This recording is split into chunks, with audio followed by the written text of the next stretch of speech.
जरा सोचिए, हम्म, एक गरीब मजदूर जो सड़क पर चलता है, हाँ, उसने जो बहुत ही साधारण सा ऊनी कोट पहना है ना, उसे बनाने में दुनिया भर के हजारों लोगों की मेहनत लगी है। बिल्कुल हजारों लोगों की।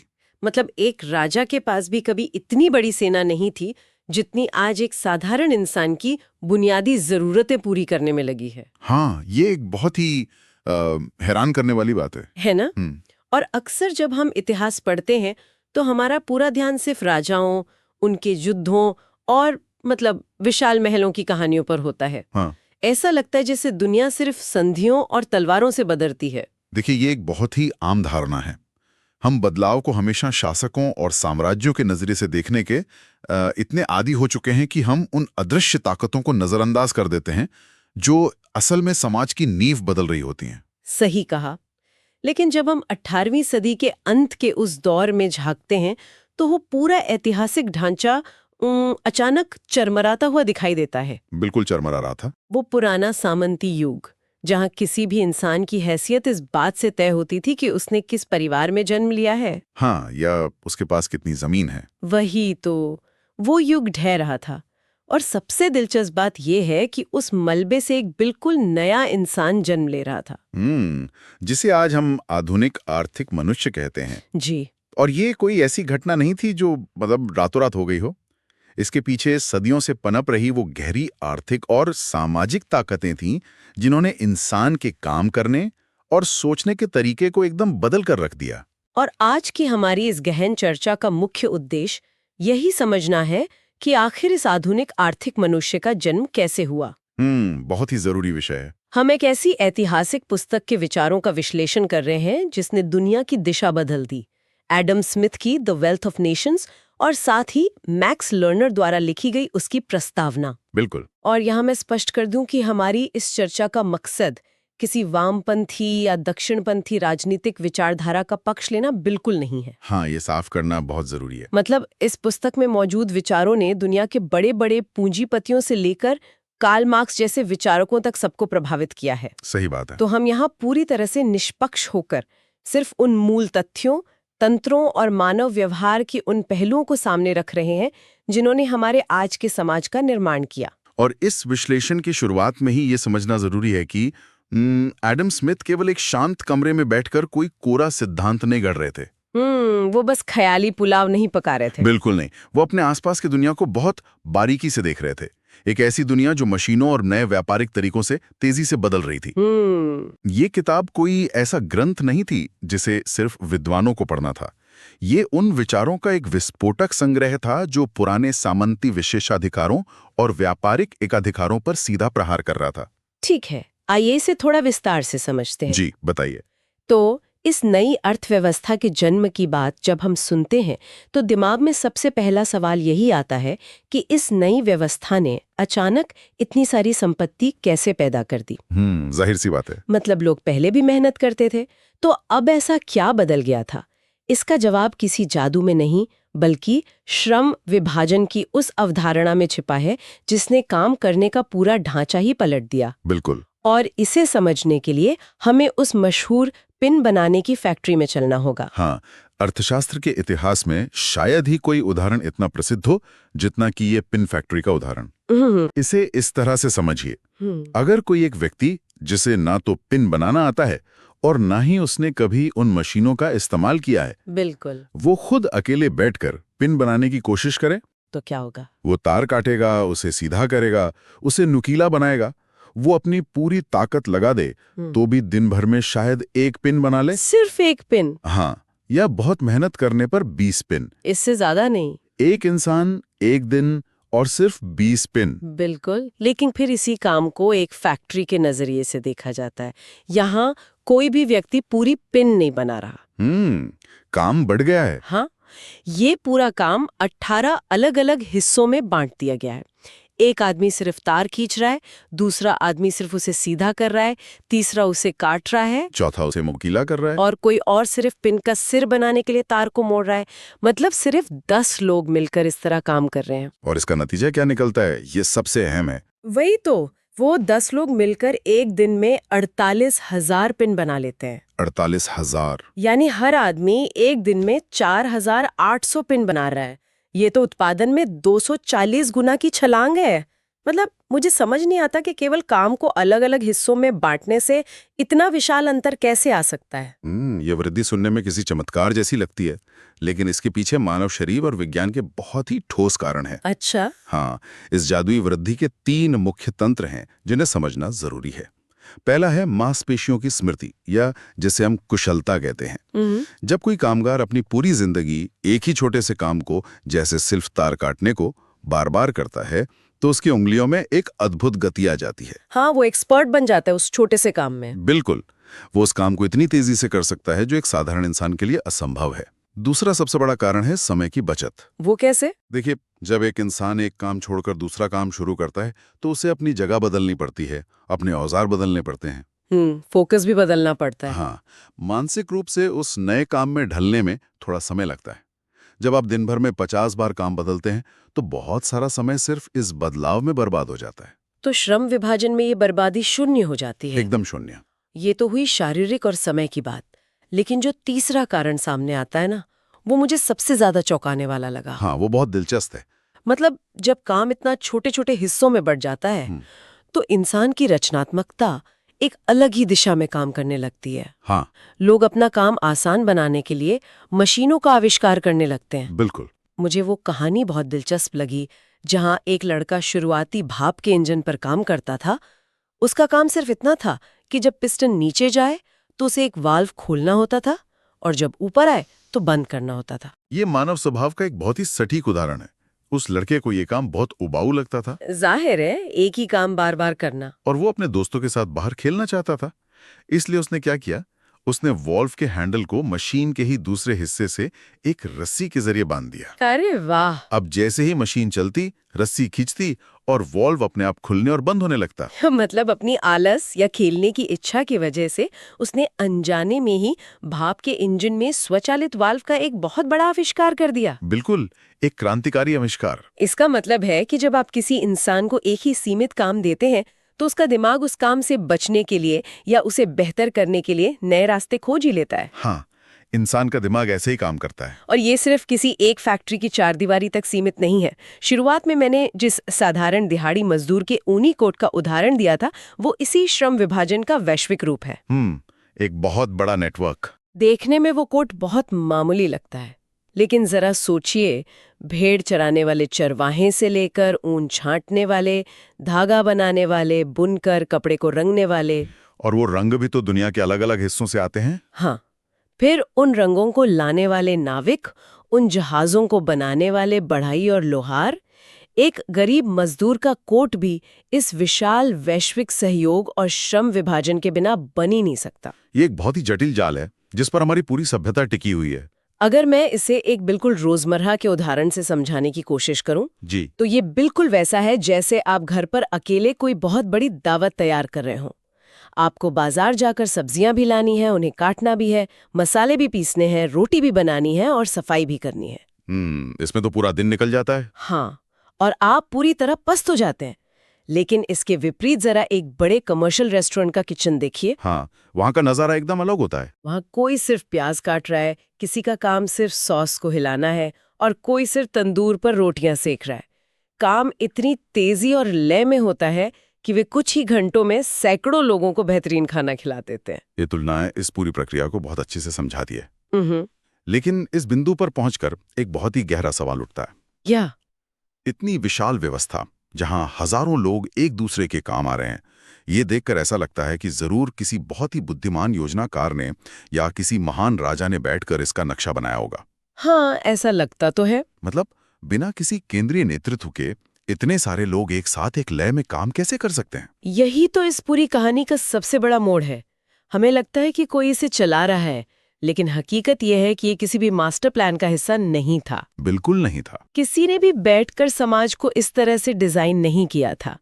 ये तो इंसान की उस स्वाभाविक फितरत का नतीजा है जो सदियों से हमारे अंदर मौजूद है। और वो फितरत है लेन देन करने, अदला बदली करने और व्यापार करने की बुनियादी इच्छा। यहाँ हम मानव व्यवहार के सबसे बुनियादी सिद्धांत पर आते हैं। देखिए, इंसान एक ऐसा प्राणी है जिसे जीवित रहने के लिए और आगे बढ़ने के लिए हमेशा अपने जैसे दूसरे इंसानों की मदद की जरूरत होती है। कोई भी इंसान पूरी तरह से आत्मनिर्भर नहीं हो सकता। ये तो सच है। लेकिन इंसान सिर्फ दूसरों की दया या परोपकार के भरोसे जीवित नहीं रह सकता, ये एक कड़वी सच्चाई है।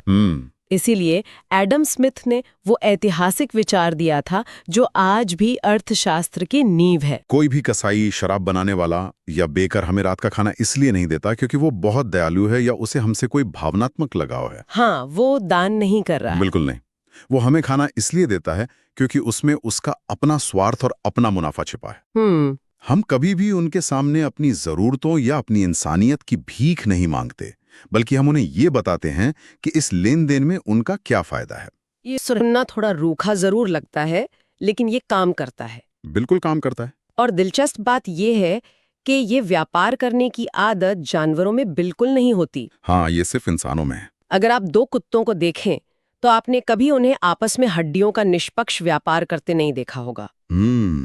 कभी नहीं। एक कुत्ता दूसरे के पास जाकर ये प्रस्ताव नहीं रखता कि तुम मेरी ये हड्डी ले लो और मुझे अपनी वो हड्डी दे दो। व्यापार और लेन देन सिर्फ और सिर्फ इंसानों की खासियत है। एकदम सही बात है। लेकिन यहाँ मेरे मन में एक गहरी शंका पैदा होती है। बताइए। अगर हम सभी इंसानों में ये व्यापार करने की फितरत एक जैसी है, तो फिर समाज में इतना बड़ा अंतर क्यों दिखाई देता है? कैसा अंतर? जैसे एक कुली जो दिन भर स्टेशन पर सामान उठाता है और एक महान दार्शनिक जो किताबें लिखता है, क्या इन दोनों में जन्म से ही जमीन आसमान का फर्क होता है? क्या ये कोई जन्मजात प्रतिभा है जो एक को कुली और दूसरे को विद्वान बना देती है? देखिए, ये एक ऐसा सवाल है जिस पर सदियों से बहस होती रही है। लेकिन अगर हम इसे बड़ी तस्वीर से जोड़कर देखें तो हम पाएंगे कि इंसान का अहंकार उसे सोचने पर मजबूर करता है कि महान लोग जन्म से ही महान होते हैं। अच्छा। असल में जन्म के शुरुआती सालों में लगभग 6 से 8 साल की उम्र तक एक कुली और एक दार्शनिक के बच्चे में कोई खास अंतर नहीं होता। सच में? दोनों एक जैसे होते हैं। दोनों का दिमाग एक जैसा होता है। ये तो व्यापार करने की हमारी आदत और समाज में मौजूद श्रम विभाजन की जरूरतें हैं जो उन्हें अलग अलग दिशाओं में धकेल देती हैं। यानी आप कह रहे हैं कि ये माहौल और उनके काम का असर है, न कि उनके खून या जन्म का। बिल्कुल। जब वे अलग अलग पेशे अपना लेते हैं तो वे अपनी पूरी जिंदगी उसी तरह के माहौल में बिताते हैं। एक दार्शनिक दिन भर जटिल विचारों को सुलझाता है, उसका दिमाग लगातार चुनौती महसूस करता है। और कुली? वहीं एक कुली दिन भर शारीरिक मेहनत करता है, जहां उसके दिमाग को नए विचारों से जूझने का कोई मौका ही नहीं मिलता।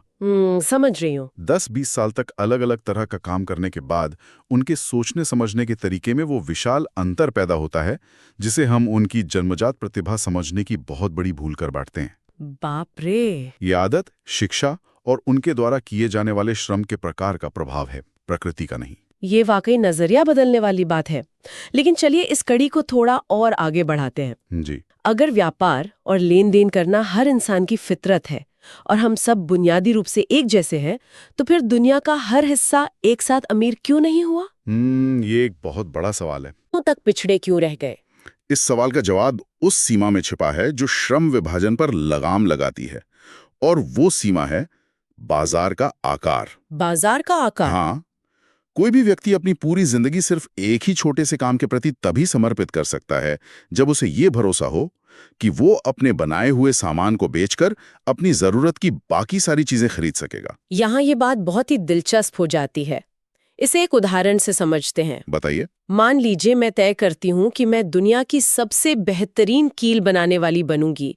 मैं दिन भर में हजारों कीलें बना सकती हूँ। ठीक है। लेकिन अगर मैं स्कॉटलैंड के किसी दूर दराज के पहाड़ी गांव में रहती हूँ, जहाँ कुल मिलाकर 20 परिवार रहते हैं, तो मेरी उन हजारों कीलों को खरीदेगा कौन? कोई नहीं। उस गांव में पूरे साल भर में 1000 कीलों की भी मांग नहीं होगी। मेरी सारी मेहनत बेकार चली जाएगी। बिल्कुल। इसलिए उस गांव में मुझे मजबूरन अपना कसाई, अपना बेकर और अपना लोहार खुद ही बनना पड़ेगा। मेरा बाजार इतना छोटा है कि मैं अपने काम का विभाजन कर ही नहीं सकती। और यहीं पर मानव इतिहास की कहानी में सबसे बड़ा बदलाव आता है, जलमार्गों यानी पानी के रास्तों का प्रवेश। प्राचीन काल में जमीन के रास्ते सामान ले जाना कितना मुश्किल और महंगा था, इसके आंकड़े किसी को भी हैरान कर सकते हैं। हाँ, मैंने पढ़ा था इसके बारे में।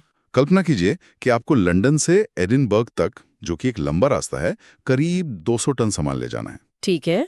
जमीन के रास्ते, इस काम के लिए आपको कम से कम 50 बड़े वैगन, 100 आदमी और लगभग 400 घोड़ों की जरूरत पड़ेगी। 400 घोड़े? और इसमें हफ्तों का समय लगेगा। 400 घोड़े और 100 आदमी, सिर्फ 200 टन सामान के लिए?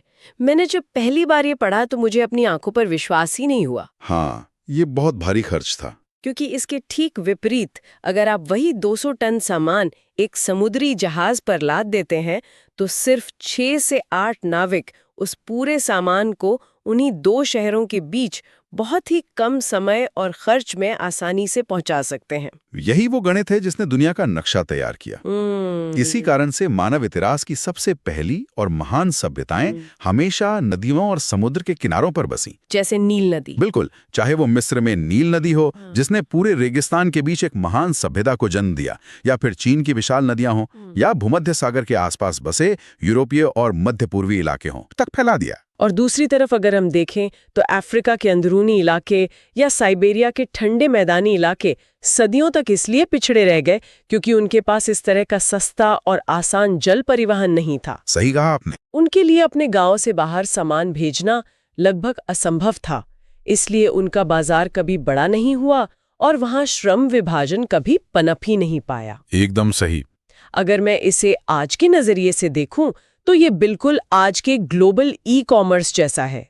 जैसे आज इंटरनेट ने पूरी दुनिया को जोड़कर एक डिजिटल महासागर बना दिया है, जिसने किसी भी छोटे से शहर के व्यापारी के लिए पूरी दुनिया का बाजार खोल दिया है। वैसे ही सदियों पहले ये नदियां और समुद्र ही उस दौर का इंटरनेट थे। ये एक बहुत ही सटीक समानता है। लेकिन जब इन जलमार्गों ने बाजारों को इतना बड़ा कर दिया कि लोग दूर दूर के अजनदियों से व्यापार करने लगे, तो एक नई और बहुत बड़ी व्यावहारिक समस्या सामने आ गई। वो क्या? लोग हमेशा सिर्फ वस्तुओं की अदला बदली, जिसे हम बार्टर सिस्टम कहते हैं, उसके भरोसे नहीं रह सकते थे। हाँ, बार्टर सिस्टम की अपनी एक बहुत बड़ी कमजोरी है, जिसे दोहरी जरूरत का संयोग या डबल कोइंसिडेंस ऑफ वांट्स कहा जाता है। बिल्कुल। मैं एक कसाई हूँ और मुझे अपने परिवार के लिए रोटी चाहिए। मैं बेकर के पास अपना ताजा मांस लेकर जाती हूँ कि वो मुझे इसके बदले रोटी दे दे। लेकिन बेकर कहता है, मुझे आज मांस नहीं चाहिए, मेरे घर में पहले से रखा है, मुझे तो पहनने के लिए जूते चाहिए। अब यहाँ मामला पूरी तरह फंस जाता है। एकदम फंस जाएगा। हमारी अदला बदली हो ही नहीं सकती और व्यापार वहीं ठप हो जाएगा।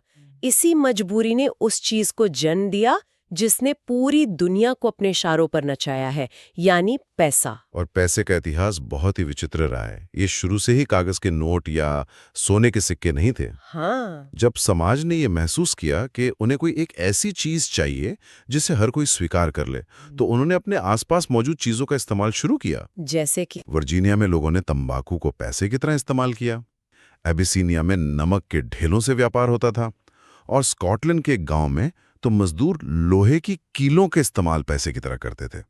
वे बेकर को कीले देकर रोटी खरीदते थे। रुको, लोहे की कीलें? हाँ, कीलें। ये बात मेरे गले नहीं उतरती।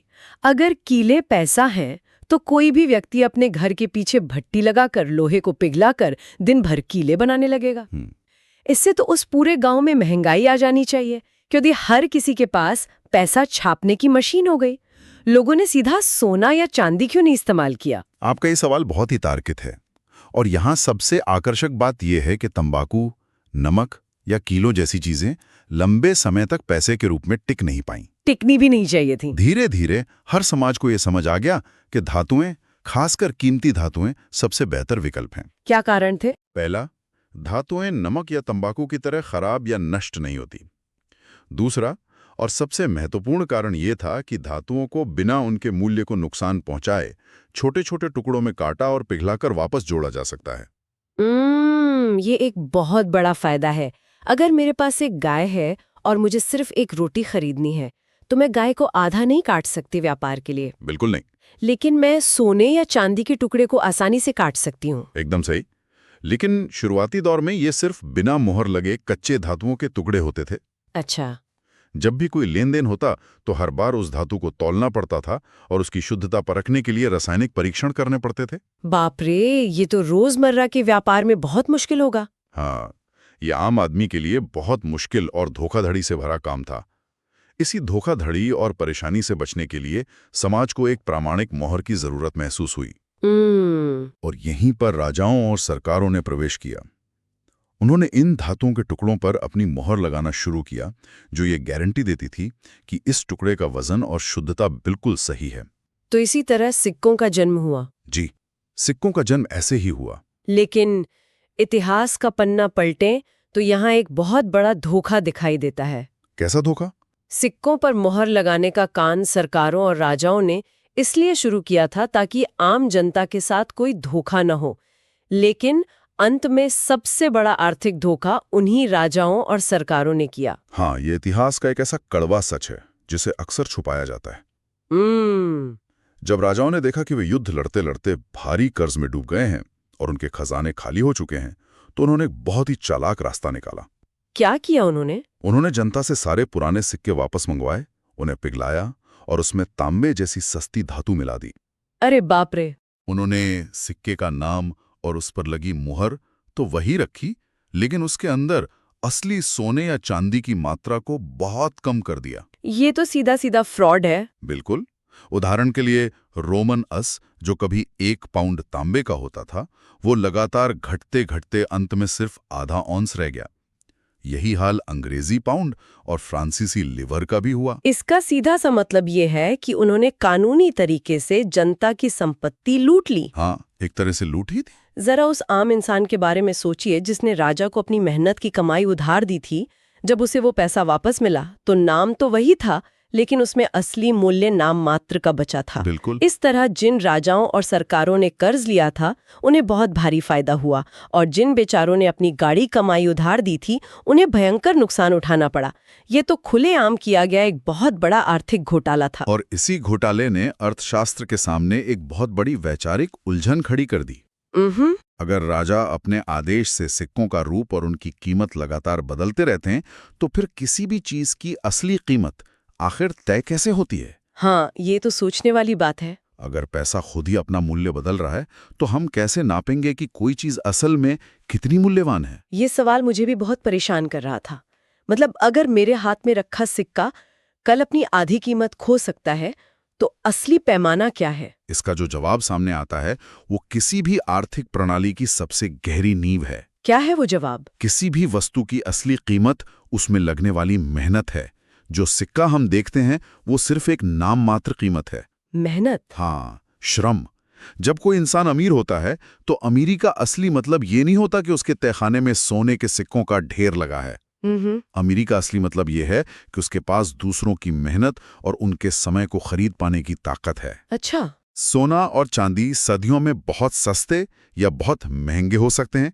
नई खदानें मिलने से उनका मूल्य गिर सकता है, लेकिन एक मजदूर को अपना आराम, अपनी आज़ादी और अपना पसीना जितना 100 साल पहले बहाना पड़ता था, उतना ही आज भी बहाना पड़ता है। तो एक इंसान की मेहनत का मूल्य हमेशा समान रहता है? बिल्कुल समान रहता है। इसी बात को आधार मानकर स्रोतों में ये तर्क दिया गया है कि अगर आपको लंबे समय के लिए, मान लीजिए सदियों के अंतराल में, किसी चीज की कीमत नापनी है, तो सोना चांदी नहीं बल्कि अनाज एक बहुत बेहतर मापदंड है। हाँ, अनाज। क्योंकि अनाज ही वो बुनियादी खुराक है जो उस मजदूर को जीवित रखती है और काम करने की ताकत देती है। एकदम सही।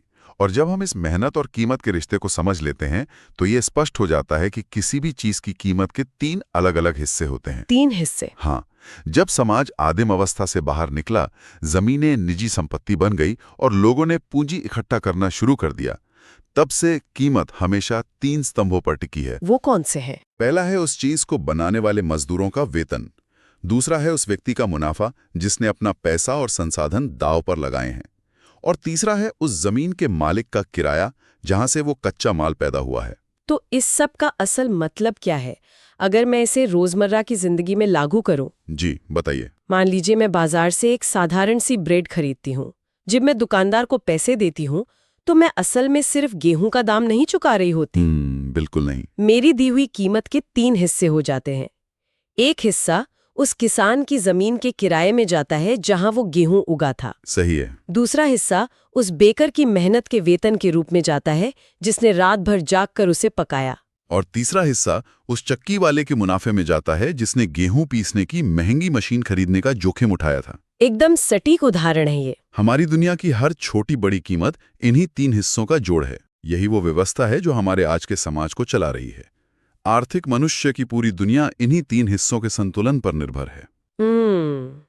अगर हम आज की इस पूरी चर्चा को समेटें तो हमने एक बहुत ही रोमांचक सफर तय किया है। बिल्कुल, बहुत कुछ समझने को मिला। हमने देखा कि कैसे इंसान की लेन देन करने की स्वाभाविक फितरत ने श्रम विभाजन जैसे जादुई तंत्र को जन्म दिया, कैसे नदियों और समुद्रों ने दूरियों को मिटाकर बाजारों को असीमित कर दिया। हमने समझा कि कैसे बार्टर सिस्टम की मजबूरी ने हमें कीलों से लेकर सिक्कों तक का सफर कराया और कैसे सरकारों ने उसी पैसे के साथ खिलवाड़ किया।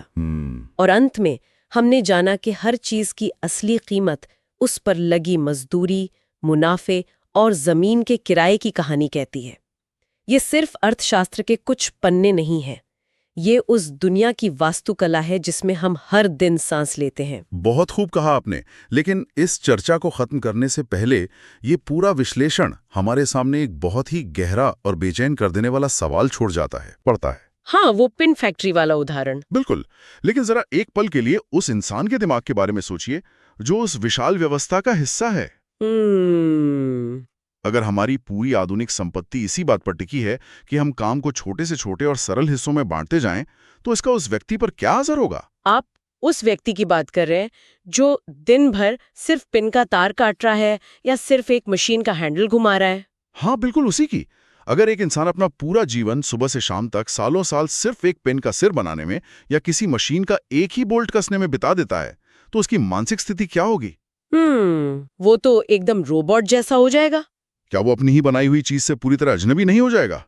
जिस इंसान के पास कभी पूरा कोट या पूरी कुर्सी बनाने का कौशल था, वो अब सिर्फ एक पुर्जा बनकर रह गया है। हाँ, ये तो सोचने वाली बात है। क्या ये नया इंसान, जिसे हमने आर्थिक मनुष्य कह के सराहा है, इस मशीनी प्रक्रिया में अपनी इंसानी रचनात्मकता, अपनी सोचने समझने की क्षमता को हमेशा के लिए खो नहीं देगा? बाप रे। जिस श्रम विभाजन ने हमें बेतहाशा भौतिक संपत्ति दी है, क्या वही चीज अंदर ही अंदर हमारी आत्मा को खोखला भी कर रही है? ये सचमुच रोंगटे खड़े कर देने वाला विचार है।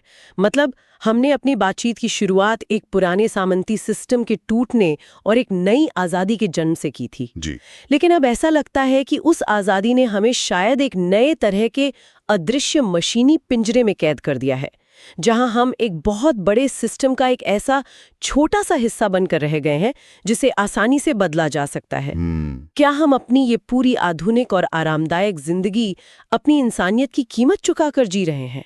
ये एक ऐसा सवाल है जो किसी भी चीज को खरीदते समय या अपने ही काम को देखते समय हम सबको जरूर सोचने पर मजबूर करेगा। आज की इस गहन चर्चा में बस इतना ही।